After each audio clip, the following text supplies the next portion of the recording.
Travis Etienne and the Jags, like as much as we focus on Trevor Lawrence and what hasn't gone right there with the Jags, like Trevor Lawrence and Travis Etienne together was supposed to be this special moment, and now you've got him as a name to watch on the trade deadline.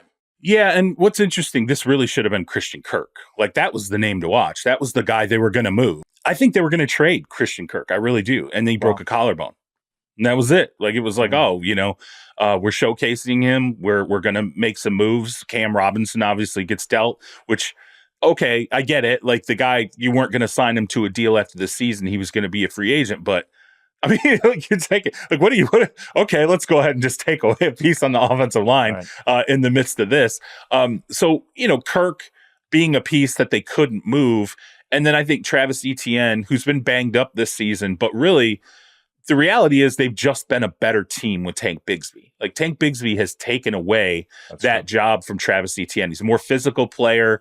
He's got, just a burst and a spark to him. I think when he's had his big games, you've seen the entire offense change, not only from the standpoint of how they scheme things, but from an energy level. I haven't seen, like, Jacksonville's offense when he is pounding guys, and he's had some of these games, and you see him, he'll have like a 5-yard run where he just obliterates somebody. 7 guys. You see every player, you see the energy on that offense completely change and the energy of the team completely change. And Etienne has not brought that. Wildly productive player, obviously Travis Etienne through the expanse of his career, both running and receiving, dynamic player, but not someone who I think tonally changes, doesn't change the tone of the team the way that Tank Bigsby really has. So I think it's, as much as Doug Peterson has come out and said, hey, Etienne's still our number one back, he's still our guy, all this stuff. I think Dearness Johnson's looked pretty good. If you he could be a great and that's number been part two. Of it, Frank. Not? Yeah, that's kind of part of it too. You're like, well, okay, but Bigsby and Dearness Johnson have looked like a very balanced duo. That's good. And you can still get something out of Travis Etienne. He's got another year left on his deal that's relatively cheap. I think at this deadline, and I doubt it will end up happening, I think it's going to end up being a quiet deadline, to be completely honest with you. Really? Why is that? I do. Because we've had 9 trades since mid-October. Okay, that's fair. But there's so many teams that are sellers. We've talked about this, that I think it's 10 teams that have 2 wins or less, that there's so many. It's almost like flooding the market where you have a bunch of sellers this year. That's why I thought it was going to be more active. But that's interesting here. You think it's going to be quiet. I think we get focused on the deadline being, it's like, oh, November 5th, that's the deadline. So we look at November 5th and then the couple of days before it, and we look at it as like this 3-day window.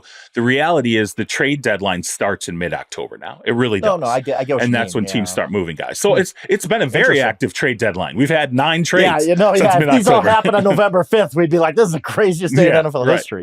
Yeah. So what, for a running back like Travis Etienne, what's a reasonable expectation for Jags fans on what they would get in return? I think depending on the team that would be in the market for him, you'd want, I think any team that's worth its salt offensively that could plug in a dynamic player. And that's another thing too. I had a hard time figuring out who's the buyer here. Etienne could potentially, you could take calls on Etienne, but realistically, who's the buyer? And it's still the running back position. Although the running back position has seen a resurgence this year, there's no question. And you're picking up at a time where he's beat up. So you're like, okay. Normally you trade for a player like this. And most of the contenders have a running back. Like you talked about the resurgence of the running back position. Yeah. I did this exercise too, where you're like, well, Buffalo's got James Cook and Philly's got Saquon and the Commanders are fine with their 2 guys and the Lions obviously don't need them and the Packers don't need them. You go through all the teams and you're like, well, who's really buying a running back? I mean, he's in his mid-20s. I think he's like 25. I mean, you get like a 3rd-round pick out of him. I think you could. I think so. Wow. And I do. And like that, yeah. But I think you could get a 3rd-round pick from the right team. I just have a hard time figuring out what the right team is. And I think that team invests that pick going, we have him obviously for 2025, but we want to extend him. We want to do a deal with him. But at this point, he's not healthy. So really what you want to do is you want to see him in your scheme the remainder of this year. If you like what you see, then you go to the table and you go, okay, let's work out a modest contract extension, into your late 20s. And that's the pick we're ultimately picking up. But again, I stared over and over again at, let me look at the teams that are kind of in it right now. Where does he make sense? It was hard to find a natural suitor that didn't already have assets at running back.